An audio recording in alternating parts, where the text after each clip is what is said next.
Assalamualaikum warahmatullahi wabarakatuh. Perkenalkan, nama saya Anis Hanifah Rahma dari kelas pemecahan masalah PM 2023D. Pada kesempatan kali ini, saya akan menyajikan materi strategi pemecahan masalah. Nah, sebelum lebih lanjut mengetahui apa saja strategi yang ada di pemecahan masalah, di sini saya akan menjelaskan terlebih dahulu pengertian dari pemecahan masalah. Jadi, pemecahan masalah ini merupakan suatu usaha untuk menemukan jalan keluar dari suatu kesulitan dan mencapai tujuan yang tidak dapat dicapai dengan segera. Atau dengan kata lain, pemecahan masalah itu merupakan proses bagaimana mengatasi suatu persoalan atau pertanyaan yang bersifat menantang yang tidak dapat diselesaikan dengan prosedur rutin yang sudah biasa dilakukan atau sudah diketahui. Atau kita bisa menyimpulkan jika pemecahan masalah itu memiliki syarat, memiliki pengetahuan prasyarat bagi yang mengerjakan, kemudian algoritmanya tidak diketahui. Nah, yang selanjutnya, langkah-langkah untuk menyelesaikan atau mengerjakan atau mungkin memecahkan suatu permasalahan itu yang pertama adalah memahami masalahnya terlebih dahulu. Jadi di sini bisa dikatakan jika permasalahan yang akan kita selesaikan itu kita perlu mengetahui terlebih dahulu apa saja yang diketahui dan apa saja yang ditanyakan. Kemudian yang kedua, kita perlu merencanakan bagaimana penyelesaian dari permasalahan tersebut. Nah, yang selanjutnya yaitu yang ketiga, kita perlu melaksanakan rencana penyelesaian sudah kita rencanakan sebelumnya. Nah, di sini itu adalah proses di mana seorang pemecah masalah itu akan menghitung atau mengeksekusi atau mengimplementasikan permasalahan yang diberikan. Kemudian yang terakhir yaitu memeriksa kembali hasil penyelesaian yang sudah dilakukan. Jadi pada tahap ketiga, tahap melaksanakan rencana, di situ terdapat beberapa jenis strategi yang bisa kita gunakan untuk menyelesaikan permasalahan tersebut. Jadi di sini strateginya ada 7. Yang pertama ada guess and check, yang kedua ada bekerja mundur, yang ketiga ada menuliskan persamaan, dan yang keempat ada mencari pola, yang kelima ada menggunakan tabel, yang keenam ada menggunakan model atau diagram, dan yang ketujuh ada memecahkan permasalahan yang lebih sederhana. Nah, karena keterbatasan waktu, di sini saya hanya akan menjelaskan jenis strategi yang pertama, kedua, dan yang ketiga.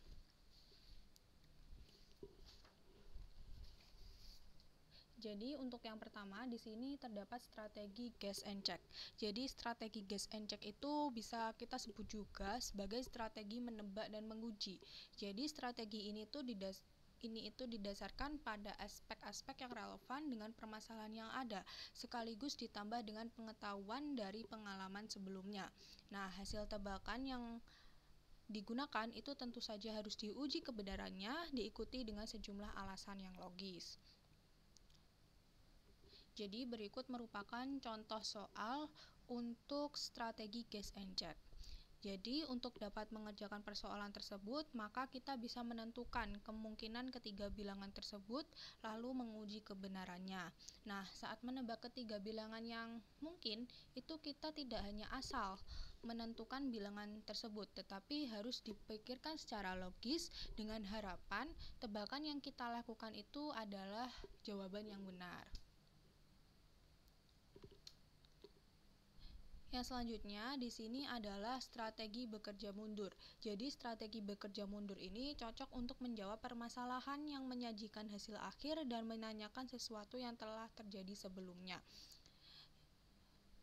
Berikut merupakan contoh soal dari strategi bekerja mundur. Nah, berdasarkan informasi yang ada di dalam soal itu diketahui bahwa ketiga saudara Misal itu mendapatkan masing-masing 4 kue. Nah, yang ditanyakan adalah kondisi sebelumnya, yaitu banyak kue yang dibuat oleh Misal. Sehingga berdasarkan informasi yang didapat, kita dapat menggunakan strategi bekerja mundur dengan menghitung terlebih dahulu jumlah kue yang diterima semua saudara misel dan kemudian mengkalikan hasilnya dengan 2. Seperti itu. Yang ketiga yaitu strategi menuliskan persamaan atau bisa kita sebut juga sebagai strategi menuliskan kalimat terbuka. Jadi strategi ini merupakan salah satu strategi yang sering digunakan oleh seorang pemecah masalah dalam menyelesaikan masalah matematika. Nah, akan tetapi walaupun sering digunakan, langkah awal dalam strategi menuliskan persamaan ini terkadang seringkali mendapatkan kesulitan untuk menentukan bagaimana persamaan yang sesuai. Sehingga untuk mencapai strategi yang diinginkan, seorang pemecah masalah itu harus cermat dalam membaca soal dan mencari hubungan antar unsur yang terkandung di dalam soal, sehingga nanti bisa menentukan bagaimana persamaan yang sesuai. Salah satu contoh soalnya adalah seperti berikut.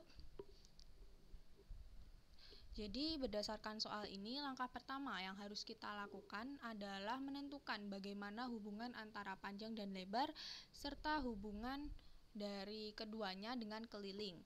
Seperti itu. Sekian presentasi dari saya. Wassalamualaikum warahmatullahi wabarakatuh.